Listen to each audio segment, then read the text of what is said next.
bienvenue à Un peu plus léger. Saison 2. Moi, c'est TK, l'américain. Et moi, c'est Fanny Cotin. La saison dernière, nous avons suivi mon chemin personnel de perte de poids. La suite logique, être un peu plus léger dans la tête et pas juste dans l'assiette. Nous allons parler en toute simplicité de ces sujets parfois complexes. Et surtout voir comment vivre tout ça tranquillement. Bonne écoute! Bonjour et bienvenue à Un peu plus léger. Alors moi, c'est TK Terry Kaufman et je suis très content d'être là avec Fanny Cotin. Salut Fanny! Salut Thierry, comment tu vas? Ouais, pas mal. Bah écoute, je suis très content d'être là avec toi aujourd'hui et heureusement t'es là parce que quand même, le sujet aujourd'hui, il est assez complexe. On va parler de la tête et le corps, c'est bien ça? Ouais, c'est ça. Donc, ça veut dire quoi en fait exactement? Qu'est-ce qu'on va chercher aujourd'hui, la tête et le corps? C'est vrai que dit comme ça fait un petit côté schizophrène, genre la tête est séparée du corps. Ouais, ça peut être un petit peu bizarre.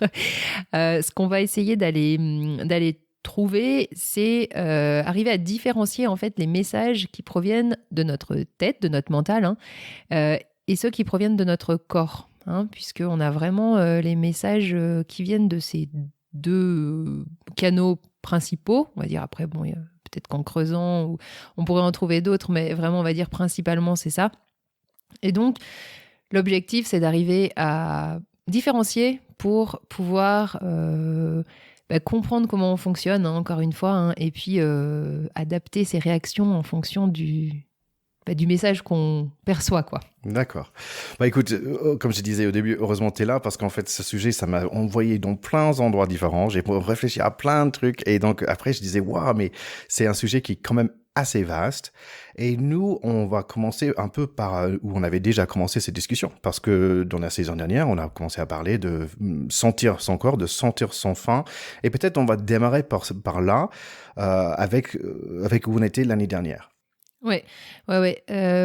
Effectivement, le lien, il est assez net par rapport au corps, puisque ce qu'on a beaucoup travaillé l'année dernière et ce que moi je travaille beaucoup en consultation, c'est ce lien avec les messages du corps pour pouvoir gérer son alimentation de manière tranquille, quoi. Et justement, pas la gérer avec sa tête, mais bien la gérer en fonction des ressentis corporels, quoi. Donc le lien, effectivement, il est là. Clairement. Et ces ressentis corporels, ils sont présents quand on parle d'alimentation, mais en fait, ils sont présents en permanence. Et des signaux qui viennent de notre corps, on en a, j'ai pas d'études sous la main, mais on en a en permanence tout le temps. On est assailli par les messages corporels et on n'en a pas forcément conscience. D'accord. J'ai envie de revenir en fait sur les messages principaux que j'avais appris l'année dernière par rapport à écouter son corps. Et je me souviens le premier, c'était d'écouter son faim et de savoir en fait ma tête me disait il faut commander beaucoup de nourriture parce que en fait je vais pas manger pendant 6, 8, 10 heures, donc il faut que je mange beaucoup. Et en fait après quand j'ai commencé à vraiment écouter mon faim pour dire en fait j'avais plus faim après environ carrément la moitié du repas sans dessert, j'étais assez étonné. Qu'en fait j'écoutais pas du tout mon corps et c'était plutôt ma tête qui commandait, on va dire, qui commandait le repas et qui commandait tout. Ouais, et c'est cette tête en fait, alors elle nous est très utile, bien sûr, heureusement qu'elle est là, mais c'est vrai qu'on est quand même dans une société qui valorise beaucoup la tête, la réflexion, l'aspect vraiment réflexif en fait de notre fonctionnement. On cogite, on calcule, on réfléchit, on analyse, et tant mieux, quoique, je sais pas en fait. Non, je plaisante, mais oui, tant mieux. Dans certaines situations, c'est vraiment indispensable d'être dans ce mode de réflexion-là. Mais c'est vrai qu'on oublie que le corps, et notamment là, l'exemple que tu donnes, il est flagrant, c'est-à-dire que le corps, en fait, il envoie d'autres signaux. Typiquement, pour les sensations de faim, ta tête, elle te fait peur. Quelque part, elle te dit « attention, tu vas pas avoir assez, si tu commandes pas, il faut que tu commandes plus, puis d'habitude, tu manges telle quantité et tout ça. » Donc ça, c'est clairement la tête. Et puis le corps, lui, le message, il est totalement différent. Il est en train de te crier « mais arrête, Ticket, c'est trop, je suis pas bien, j'ai mal » et tout ça. Et c'est vrai qu'on a pour certains d'entre nous, perdu cette habitude d'écouter les messages du corps. Enfin, comment dire, on favorise, comme si les messages de la tête avaient plus d'importance que ceux du corps, alors qu'en fait, il faudrait déjà arriver à les mettre au même niveau. C'est-à-dire, oui, on a des infos qui viennent de la tête, on va détailler un petit peu parce que parfois, on peut se faire vraiment balader en fait par cette tête. Mais on a aussi ces messages corporels et c'est important d'écouter les deux de manière égale. Ouais, et je pense que c'est intéressant parce qu'aujourd'hui, on entend beaucoup plus par rapport à des burn-out et par rapport à des problèmes avec le travail. Et en fait, ça vient, je suis pas expert non plus, mais cette histoire d'écouter son corps, c'est écouter son stress, c'est de pouvoir prendre un peu de recul, c'est pouvoir dire non parfois, c'est de pouvoir se mettre son repos et son corps au premier plan. Et c'est pas forcément évident. Et je me demande, est-ce que ça vient aussi, parce que comme on disait tout au début de notre parcours ensemble, que j'étais mal physiquement, et c'est pour ça que je suis allé venir te voir. Et je me demande, tu vois, malheureusement, le corps, il te dit, oh, écoute-moi, mais normalement, c'est dans un mauvais sens. En fait, normalement, c'est parce qu'on a un peu de mal, en fait. Oui, alors malheureusement, on commence à l'écouter quand on a mal. Oui, c'est ça que j'avais envie de dire. C'est ça, ouais. C'est que malheureusement, on commence à l'écouter uniquement quand il commence à vraiment se manifester de manière douloureuse, quoi. Et pour certaines personnes, effectivement, ça peut aller... du coup, le fait de ne pas écouter ce corps, les douleurs, les sensations d'oppression, qui sont même liées des fois à certaines émotions et tout ça, mais qui restent quand même des sensations corporelles, le fait de ne pas écouter tout ça peut amener vraiment à des situations de type burn-out ou de type, je tombe malade, des choses finalement, si on avait écouté un peu en avance, on aurait peut-être pu détecter qu'il y avait quelque chose à changer. Mais on attend vraiment beaucoup. Et je pense qu'aujourd'hui, c'est quelque chose qu'on est conscient et on accepte, c'est la vérité, on le sait maintenant, mais je pense qu'il reste quand même les questions de comment écouter son corps. Mais je pense qu'avant qu'on explore ce côté-là, tu m'as dit, déjà, la tête, il nous embrouille pas mal, il ne laisse pas voir, il ne laisse pas entendre, ou même si on l'entend, notre corps, on reste dans une autre façon, non, ça va aller mieux, je vais dormir un peu ce week-end.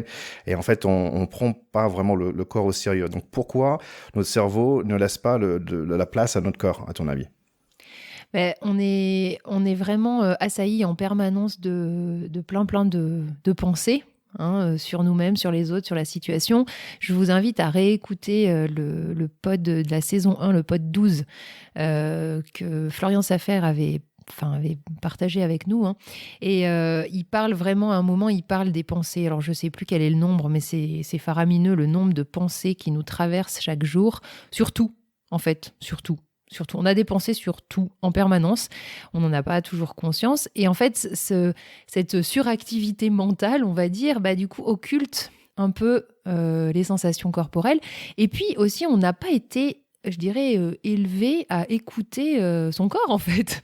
On n'est simplement pas éduqué à écouter les sensations corporelles. C'est toujours oui, tu t'es fait mal, c'est pas grave, ça va aller mieux. Enfin voilà, c'est toujours un peu ce côté allez, ça va aller, quoi.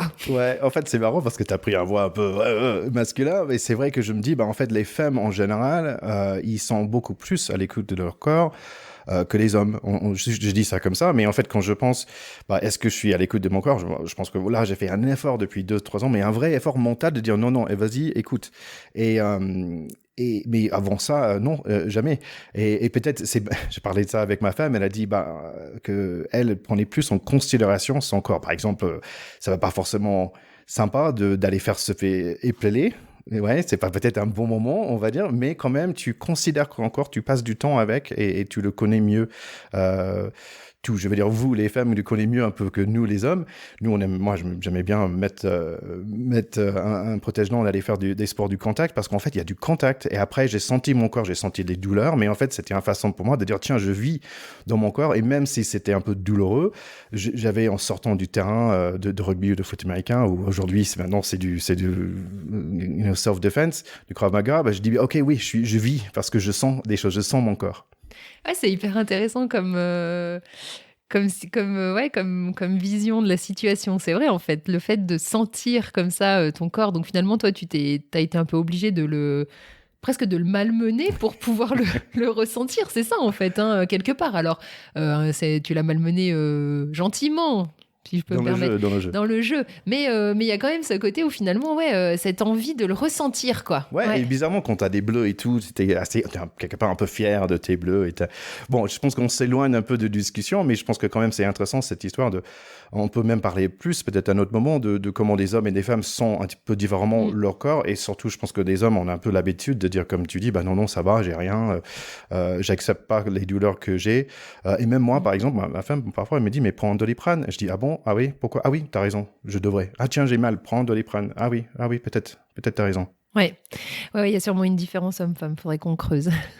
Mais c'est vrai que pour revenir un peu plus à notre sujet du jour, là, c'est vrai que l'idée, c'était vraiment d'essayer d'essayer de dépatouiller la tête et le corps, quoi. Dépatouiller. Dépatouiller, c'est... bon, je vais pas me lancer dans l'explication de dépatouiller. J'imagine, c'est séparé. Donc, parle-nous un petit peu, tu m'avais expliqué avant, les différents types de pensées qu'on peut avoir qui peut... Ouais, alors notre cerveau, comme je disais, il produit en permanence des pensées sur nous, sur les autres, sur la situation, sur le monde, sur comment ça devrait être, comment ça devrait pas être. Et il y a 3 grands types de pensées qui se forment dans notre tête. Il y a d'abord les pensées règles. Qu'est-ce que ça peut être, les pensées règles, tu penses, TK? T'as une idée? Je peux pas ou je dois faire certaines choses. Oui, c'est ça, c'est toutes les pensées je dois, je ne dois pas, ça doit être comme ci, ça doit pas être comme ça, et je devrais, et en fait, tout ce qui va mettre un peu de la pression sur comment les choses doivent être faites ou ne doivent pas être faites. Est-ce que ça rentre dans la... Ah bah complètement. Ah ouais. Il faut que je fasse ci, il faut que je fasse ça. Et alors, au niveau de l'alimentation, il y en a plein aussi, si on fait les liens. Ouais, c'est marrant parce que dans notre famille, avec ma femme, on s'est dit, après 2 ou 3, il faut qu'on arrête tout de suite parce que sinon, tu finis jamais, en fait. Après, t'as dit 2 ou 3. Si t'arrêtes pas tout de suite, tu finis avec 10. Ouais. Ah oui, non, mais c'est assez... C'est assez impressionnant à quel point notre cerveau il peut nous fabriquer des règles comme ça, qui peuvent du coup nous créer un cadre assez rigide en fait, qu'on prend pour la réalité. Mais en fait, c'est juste un cadre que notre cerveau nous a créé, qui est juste issu de pensées. Donc ça, c'est quelque chose qui est vraiment important à prendre en compte. Les pensées, ce ne sont que des pensées. Ça peut paraître un peu bizarre, mais une pensée, elle est fabriquée par notre cerveau. Il n'y a pas forcément de réalité derrière. Moi, je peux avoir une règle, il faut que je sois toujours à l'heure. Il y a des gens, cette règle, elle ne leur parle pas. Pourtant, moi, je m'en fais une règle et ça va potentiellement me mettre la pression dans certaines situations, me faire me sentir mal, me faire me sentir coupable, Voilà. Et là, tu dis, une pensée, c'est qu'une pensée, mais ça me fait penser à un autre moment où on a parlé des émotions. Et tu m'avais dit, il faut m'asseoir dans les émotions qui étaient assez négatives pour moi. C'était un peu de l'angoisse ou je me ressentais. Et en fait, j'ai rigolé avec toi. Je disais, non, j'ai pas envie de rester dans une émotion négative. Et tu me disais, c'est qu'une émotion, ça va passer. En fait, il faut rester un petit peu pour se rendre compte. Et en fait, est-ce que tu es en train de me dire, c'est un peu la même chose. On a des pensées qui viennent, on a des émotions qui viennent, mais il faut savoir que, il faut juste les entendre et pas forcément réagir par rapport, c'est juste les entendre. C'est exactement ça.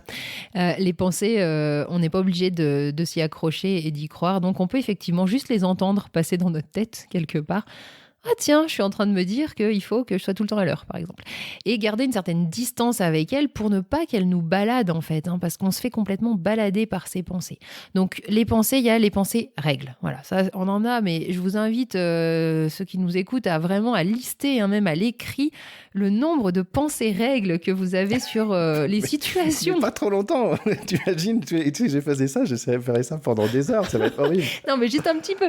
Et puis, on se rend compte, souvent, c'est un peu les mêmes, en plus, qui reviennent. Alors, sous une forme ou sous une autre, mais ça tourne toujours un peu autour des mêmes problématiques. Ok, on a pensé règles. Ouais, on a les pensées règles, on a après les pensées justification. Donc les pensées justification, ça va être ah mais non, je peux pas aller faire du sport parce que j'ai pas le temps, ou je peux pas aller je sais pas prendre du temps pour moi parce que ma famille compte sur moi, ou je ne peux pas faire je sais pas, j'ai pas des exemples, il y en a. C'est toutes ces pensées qui on se justifie à soi-même le fait de ne pas bouger, en fait, de ne pas faire bouger les choses.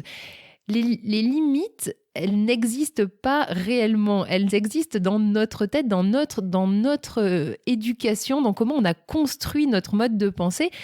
Mais en réalité, il n'y en a pas. Alors, il y a les grandes règles. Tu ne tueras point, bien sûr. Je ne vais pas vous dire que sinon c'est la foire. Mais dans une certaine limite sociale, on va dire, les possibilités sont beaucoup plus vastes que souvent ce qu'on s'octroie comme liberté. Donc, toutes ces pensées justifications, on se justifie à soi-même de faire ou de ne pas faire certaines choses. Je vais juste peut-être donner un exemple pour moi sur cela. Aujourd'hui, j'ai un travail où je peux m'organiser moi-même mon temps. Je m'en retrouve parfois en train de travailler dans la journée et en fait de ne pas me permettre d'aller faire une balade où je sais très très bien que j'ai vraiment besoin de faire cette balade parce que j'ai besoin que mon cerveau parte, qu'il réfléchisse, qu'il soit créatif lors de ce moment-là. Mais non, je reste devant mon ordinateur un peu moins efficace.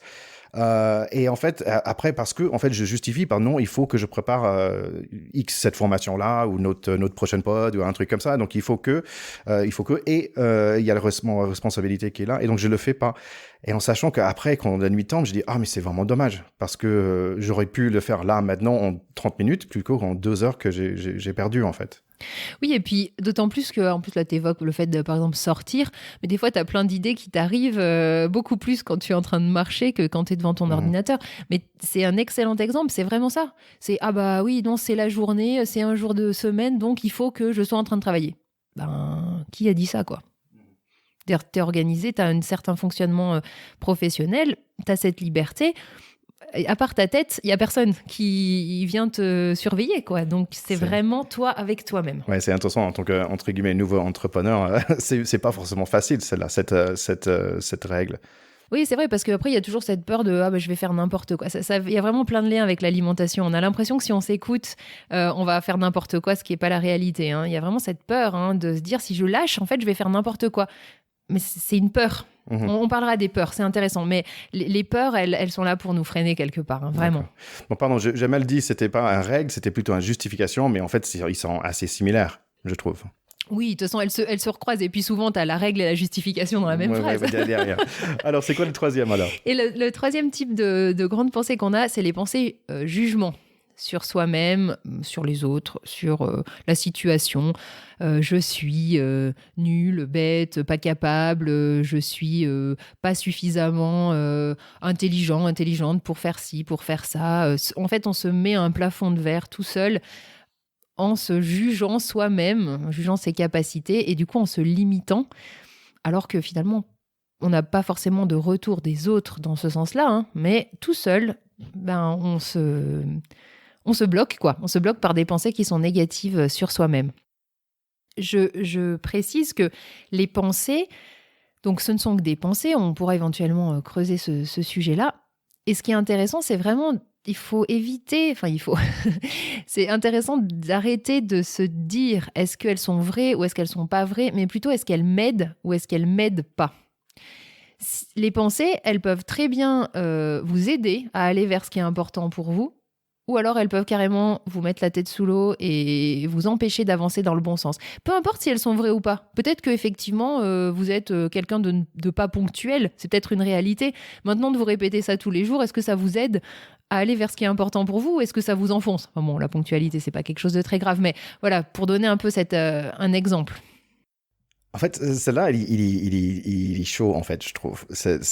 Parce que je sais que moi-même, j'ai fait un énorme travail là-dessus. Et pendant des années, je me parlais très mal, en fait. Et maintenant, je reconnais que là, quand je me parle mal, en fait, je le stoppe direct. J'arrive, ou j'essaye, on va dire, de le stopper direct. De dire non, j'ai pas le droit de dire ça.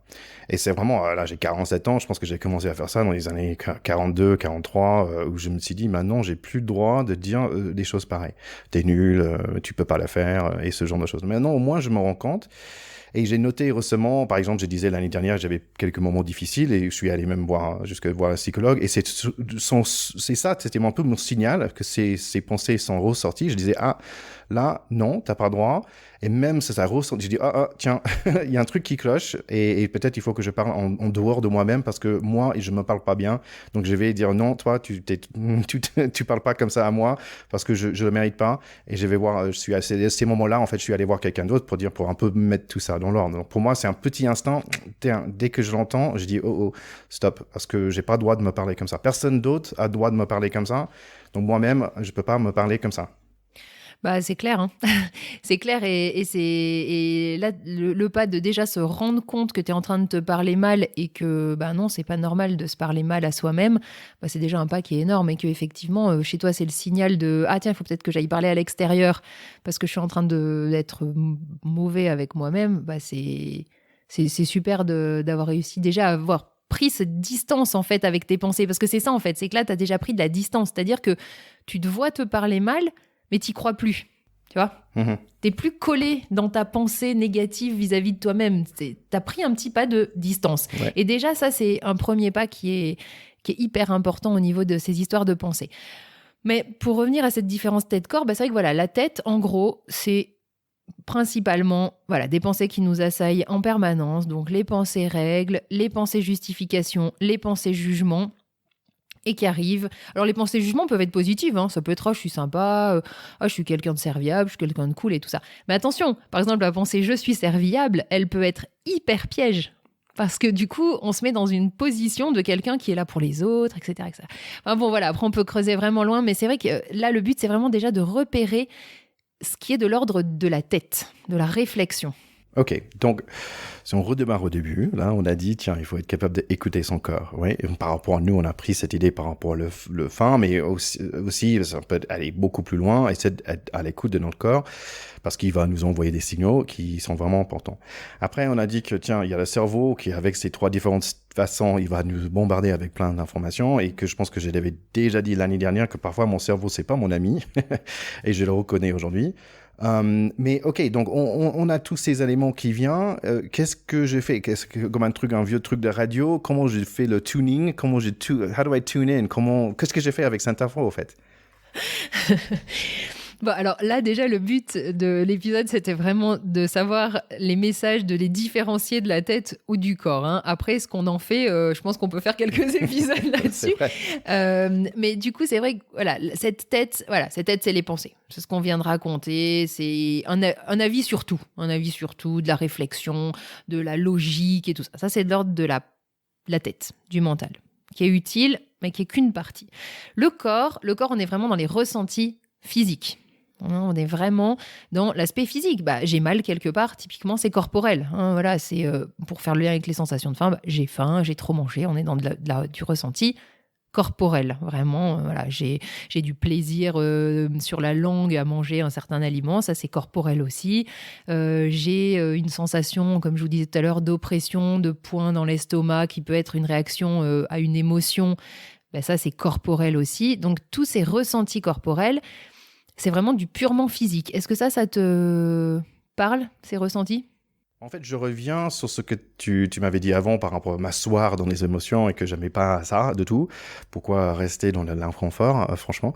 Et finalement, j'ai commencé à faire un peu mieux et de se rendre compte, tiens, par exemple, ça m'arrive parfois des petits coups d'angoisse et que ça c'est lié maintenant à ma nouvelle façon de vivre avec être un peu plus entrepreneur. Et en fait, maintenant, je suis capable de dire, ah bah tiens, je suis un peu angoissé. Tiens, je suis un peu anxieux. Angoissé, peut-être c'est pas le bon mot, mais un peu, il y a un truc qui va pas à l'intérieur de moi. Et après, donc, en fait, mon numéro 1, c'est de le nommer. Et en fait, je dis à ma femme, tiens, je suis un peu comme ça. Tu vois, je dis, voici, je suis dans cette émotion. Et en fait, juste le dire, ça m'a fait légèrement sortir, comme tu as dit, un peu prendre des distances. Et aussi, en fait, donc après, je suis capable de dire pourquoi je ressens comme ça, mais c'est pas vraiment le parti intéressant, parce que si je pense à pourquoi, si je réfléchis, ça va être que s'empirer, en fait. De dire, OK, c'est une émotion passante, quelles sont mes sorties de là? Et la réflexion sur le pourquoi, ça m'aide pas, moi perso. Donc, qu'est-ce que j'ai fait? Donc, soit j'ai fait, en fait, quelque chose qui est immédiat, c'est que, donc, j'accepte que je dois arrêter ce que je suis en train de faire, d'aller faire une balade, faire un peu de sport, un truc comme ça va être un repense très immédiate. Ou j'ai besoin d'aller boire un café avec du monde, ou j'ai besoin d'aller voir quelqu'un, ou voir, je veux juste dire bonjour, quoi. Je suis trop dans ma propre tête. Donc ça, c'est ma première réaction, c'est est-ce qu'il y a un remède immédiat que je peux faire avec une balade, ou avec une conversation, avec un appel, avec un texte? Et le deuxième, c'est peut-être un peu plus long terme. Ça veut dire que, tiens, je travaille sur quelque chose qui va me rendre heureux dans l'avenir. Je suis pas sûr si je suis clair, mais par exemple, sur mon podcast de rugby, je vais essayer de faire quelques appels pour décrocher des rendez-vous parce que je sais que quand j'ai un rendez-vous pour un entretien, ça me rend vraiment super heureux. Ou c'est de faire un petit étape vers l'avenir qui va me focaliser sur d'autres choses, qui est, un objectif que j'ai, qui va me faire focaliser un peu plus long terme. Et j'essaierai donc je suis en action, toujours, et peut-être en action par rapport à ce qui m'angoissait, mais en fait, je bouge dans le bon sens. Donc, au lieu d'aller tomber dans le pourquoi, je dis, OK, ben, quelle est l'action que je peux faire un peu plus long terme qui va me sortir de mon ressenti actuel et l'éviter pour l'avenir. Ouais, non, c'est bien. Et puis, du coup, tout ça, finalement, le point de départ, c'est la prise de conscience un peu physique, du coup, si j'entends bien, de cette anxiété, quoi. Voilà. Ouais, et du coup, ça te fait une sorte de starter, enfin je sais pas, de petites bulles de prise de conscience qui te permet de mettre en place autre chose au lieu de spiraler comme ça, du coup, dans des pensées négatives. Je me dis, je peux pas rester là et j'ai pas envie, donc qu'est-ce que je dois faire? Donc il y a que, normalement, pour moi, c'est l'action qui me fait sortir de cette émotion-là. Ok, ça m'a l'air bien. Tout ça. Merci. Une petite question. Donc ça, c'est comment moi je gère ça, mais qu'est-ce que je peux faire pour un peu différencier, on va dire, l'émotion, parce que c'est pas forcément évident, l'émotion et la pensée. Oui, alors c'est pas forcément évident au début d'arriver à différencier les deux canaux comme ça d'informations qui arrivent. Et il y a un exercice que je trouve assez facile et sympa à faire. Vous prenez votre téléphone, vous mettez un minuteur là sur 3 minutes ou 5 minutes en fonction de comment vous sentez. Vous fermez vos yeux et en fait, à chaque fois qu'une pensée vous traverse, vous levez la main droite ou vous vous tapez sur la cuisse droite, par exemple. Et à chaque fois qu'il y a une sensation corporelle, vous levez la main gauche ou vous vous tapez sur la cuisse gauche. Mais que ce soit la moindre petite sensation, une sensation d'une zone de votre corps qui vous gratte, vous sentez votre chaussette sur votre pied, vous sentez votre pull dans votre dos, vous sentez toutes les sensations corporelles pour prendre conscience de l'ampleur des sensations corporelles permanentes qu'on a. D'accord ? Et puis ça peut être effectivement des sensations plus d'oppression, d'ouverture à l'inverse. Il peut y avoir tout un tas de sensations corporelles. Donc vraiment arriver à prendre conscience qu'il y a tout ça. Et puis de l'autre côté, toutes les pensées qui en même temps, alors des fois vous allez faire les deux en même temps, hein. Ça va être j'ai une pensée, j'ai une sensation, j'ai une sensation, juste pour se rendre compte en fait du bombardement permanent qu'on a d'informations qui viennent soit de notre tête, soit de notre corps. Et ensuite, une fois qu'on a pu vraiment faire ça et s'entraîner à le faire, parce qu'il ne faut pas le faire qu'une fois, c'est vraiment s'entraîner et ensuite même dans le quotidien, de temps en temps, se dire ah tiens, j'ai une sensation, ah tiens, j'ai une pensée. Arriver à prendre une petite distance avec ces deux aspects, ça permettra ensuite de choisir à quoi on veut s'accrocher ou pas, d'arrêter d'être baladé. Parce qu'un des objectifs quand même de tout ça, c'est aussi d'arrêter de se faire balader, que ce soit par des pensées ou par des sensations. Enfin voilà, peu importe, de prendre une sorte de distance qui permet en fait de choisir ce à quoi on s'accroche. Ouais, ok. Oui, donc j'imagine bien en train de laver la main gauche, main droite, main gauche, main droite. Donc c'est vrai que c'est un exercice. Et donc ma question au début, tu as bien répondu à la question, c'est le pourquoi. Mais en fait, c'est mieux entendre pour être capable de choisir en fait et pas être mené par nos propres têtes. Et je pense que cette année dernière où je me suis beaucoup rendu compte que oui, c'était parfois ma tête qui me ramenait dans des endroits où j'avais pas forcément besoin d'être. Et c'est nous qui avons un peu plus de contrôle là-dessus. Donc, écoute, parfait. Je pense que... Oui, c'est ce que tu dis est tout à fait juste. Et même au niveau émotionnel, hein, parce que tout à l'heure, tu as évoqué le fait de prendre conscience de ces émotions des fois inconfortables, d'anxiété et tout ça. Quand on n'en a pas conscience, en fait, on est mal, mais on ne sait pas pourquoi. Oui. Et du coup, on est mal, on est tendu, on va être peut-être désagréable avec les gens qui nous entourent, on va être pas bien au travail, on va essayer de trouver des raisons de ce mal-être, mais finalement, on a du mal parce qu'on n'arrive pas à se rendre compte qu'en fait, la base, il y a ce ressenti et que quand on arrive à mettre le doigt sur les ressentis, du coup, en prenant un peu de distance, des fois, ça fait déjà retomber ce que tu disais, hein, rien que le fait de dire « Ah tiens, je me sens anxieux ». Bon, je sais pas forcément pourquoi, mais ok, j'ai une anxiété là qui est là, tiens, je vais aller marcher. Du coup, ça permet déjà de changer la donne en fait. De prendre conscience, c'est une étape. Donc après, tout l'enjeu, c'est d'arriver à savoir comment réussir à s'écouter, parce que là, on est dans une première étape de prise de conscience et de prise de distance, ce qui est déjà une première étape pour s'écouter. Mais ensuite, c'est comment aller plus loin là-dedans. pour vraiment que ça se transpose dans la réalité. Bah, super, parce que la prochaine épisode qu'on va faire, ça va exactement sur ce thème-là, c'est comment s'écouter.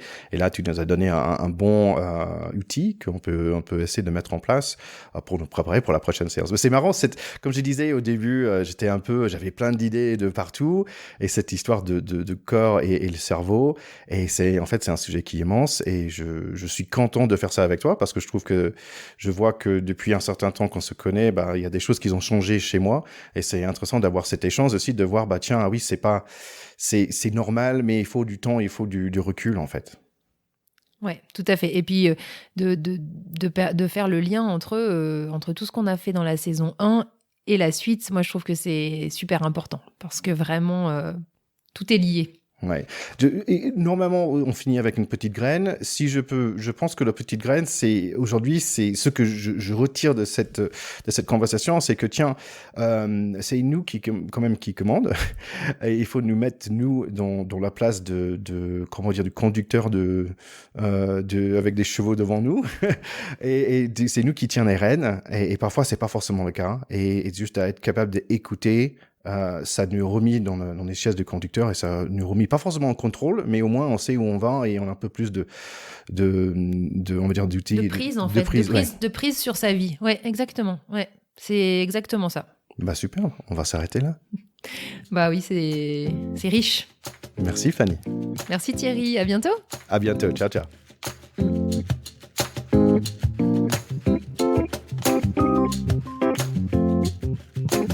Nous espérons que cet épisode vous a plu et que vous vous sentez déjà un peu plus léger. Merci de partager sur les réseaux sociaux, likez notre Instagram et laissez-nous un review sur Apple Podcasts. Et si vous cherchez une diététicienne, je connais une très très bien. Allez sur Facebook et cherchez Fanny Cotin. Et écoutez aussi les autres podcasts de TK. Back to Pot sur le rugby et Baguette sur la France, but in English. À bientôt. Bye bye.